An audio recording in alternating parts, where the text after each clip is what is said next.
వచ్చిండు. బాలమోని పోయేది దారి లోపల ఎండికొండకు పోయేది దారి కలిగింది. ఎండికొండకి వెళ్ళమ్మ లగ్గానికి సొంత 30 కోట్ల దేవతలు పోతున్నారు.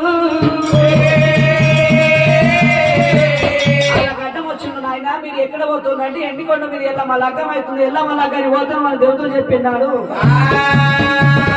అప్పుడు బాలముని ఏమన్నాడు, ఎల్లమ్మ లగ్గం చూసి నేను ఏక కరుగుంటాను నేనే కొన్నేళ్ల కాలం గడుపుతానన్నాడు. బాలముని ఎండికొండకు దారి పట్టుకొని ఎక్కడ పోతున్నాడు ఇట్లా పోని అని 7 కొండల మీద ఉన్నది అయ్యా.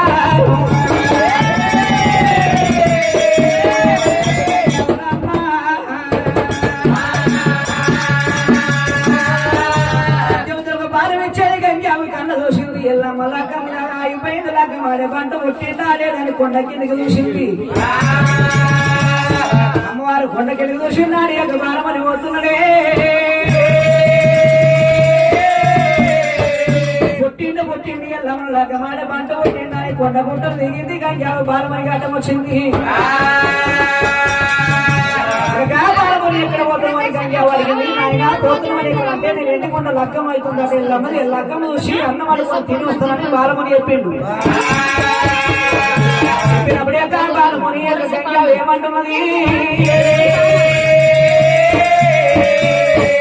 బాలముని కరుకుంటానమని వద్దా లేదు నాయన